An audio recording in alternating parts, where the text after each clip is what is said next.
I was going over to your channel just before this because I wanted to get a feel of what you were doing so I could ask questions. And your channel's been popping off the past few days with a bunch of Twitch drama. And as I was reading all the titles, I realized I don't know who any of these people are, but it seems Mizkif is at the center of it. Is he a bad guy, and should I hate him?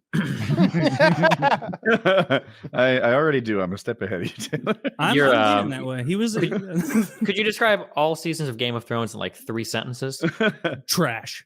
Yeah, just because of the kind of what you're asking me to do. Basically, a long time ago, somebody probably got sexually harassed or assaulted at a party. Some people saw this. Some people might have tried to cover this up. Some people might have alerted other people that there was potentially a cover up. And a year or two later, while some people were attacking another group of people, other people brought up that somebody might have covered up something that happened a long time ago. And people are trying to figure out if that happened or not. And then people got mad about it. There's at least like 9 different. Yeah, there's at least like 9 different players involved here. That was pretty well done, Destiny. Yeah. Destiny's a good. I feel like I get what's going on now. Yeah, I get excited when we have a professional communicator on the show. Basically, the whole thing comes down to whether or not people think Mizkif, who is like or was a member of a big gaming team, sent over some friends to have another girl kind of rewrite a twit longer about a sexual assault to cover for a friend. And that's kind of like where everybody's not really sure. It seems like maybe something might have happened, maybe something wouldn't have, but there's not like conclusive evidence when it comes to these types of things because nobody was in the room at the time except for the people that were. And so, who do you trust? Sex but, stuff. Yeah, that's what the whole Twitch community was embroiled in. Yeah. So I was really shocked to find out that a Twitch streamer might, I don't know, have acted inappropriately. Yeah.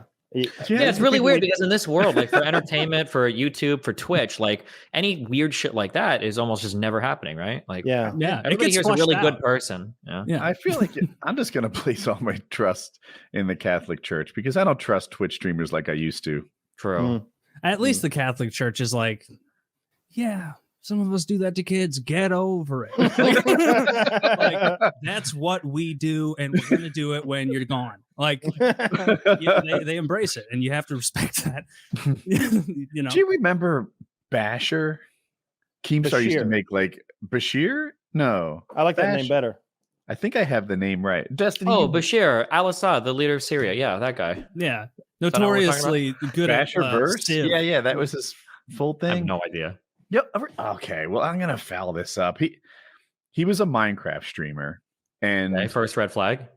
Yeah, and a Minecraft YouTuber, and he got really popular. He had a really hot girlfriend, which helped his appeal because she was kind of exhibitionist to some extent. Like you wouldn't. Wait, what is that? How does?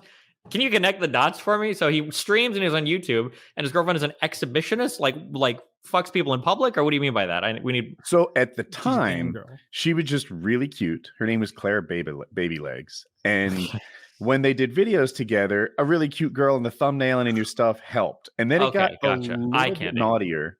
Yeah, eye candy at first, and then it was like eye candy, but her in a towel, or her in a shower but blurred out, and almost PG rated, right? Sure. Later she stepped up her game and became a Chatterbait star. And but aside from her, he was somewhere on the sexual predator spectrum. I think on the very mild end of it. Like, don't rename that spectrum. Jesus Christ. Hear me out on this. So he was, I think, in high school, like. So he was heckin' wholesome mostly. No, he's like a level 3, groomer. Okay, and on a 1 to 10, he's. Hear me out. Destiny's not too far off. Okay, he's like 18. I think she was 15. Oh, okay. Zach says 19, but I think that I might be right. If we can all be in high school, I always sign off. And so they were. It would have been legal had they been 3 years apart. And this is like 80% right. So just going back to school myself. But because they were 3 years and some number of months apart, high school, not GED, a different thing. Sorry. I'm getting interrupted a lot. You are. Because they were 3 years and some months apart, it was illegal. So the police got involved and they had like state psychologists interview both of them. And they came away with this notion that like, all right, so this is against the letter of the law, but they were developmental peers. That was the term that they used. But meanwhile, Keemstar is reporting on this story constantly. and he's saying misleading stuff. Like, he is 27 years old and she was 15 years old, which are both true, but not at the same time. Like, do you see how he's misrepresenting what's going on? Like, sure. He's 27 because this happened 9 years ago. And his whole audience is like buying everything he says. Keemstar seems to genuinely believe deep in his heart that he has a sixth sense for these things. And I don't know if he had his facts wrong innocently or intentionally, because I've been on the receiving end of enough Keemstar reports that I know that oftentimes there's bad intent, that he's making shit up. I love my favorite thing about anything related to child shit is the verbs or like the way that people describe things. So for instance, if it's never an 18-year-old and a 15-year-old. It's always like an almost 19-year-old with a 15-year-old. Like they always round up the age of the other one and they'll round down the age of the other one. Yeah. I thought that he is 27 and she was 15 was especially egregious. Crazy. Like, yeah, but he is 27 because it happened 9 years ago. Like that's does it work in reverse though? Left out. Like I was 15. Like I was 15 and she's 15. And, come on. The biggest thing I got from that was I was 9. It's like you were 15 before around 40 years ago. 9/11? True. You use a term in that psyche eval, developmental peers. Does this mean if you're retarded enough, you could fuck somebody at any age, or what? Can you break that down a little bit more? That is a slippery slope. That was an interesting you just cracked phrase. Yeah. Like, this guy's 61, but he's got the mind of a 5-year-old. It's like, I'm not okay with this, guys. Like, we're gonna get out of here. They can't go on tea dates together.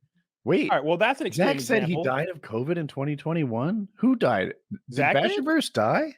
Oh, yeah, Jesus. I did say that funny. Bash died in 2021. I had no idea.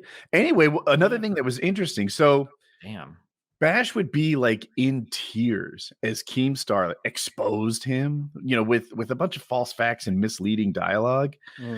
But then there was some secret recordings that came out that implied they were both in on it. Like they were like, yeah, that was a good one. And that they were both like Bash was somehow complicit in his being painted as a pedophile and used it for popularity. I don't know. I think Bash was in a really fucked up spot mentally. And nice. Or things could be taken out of context too. Yeah. It could be one of those things where like maybe person A is bullying him and he's just kind of like going along with like, yeah, that was a good one.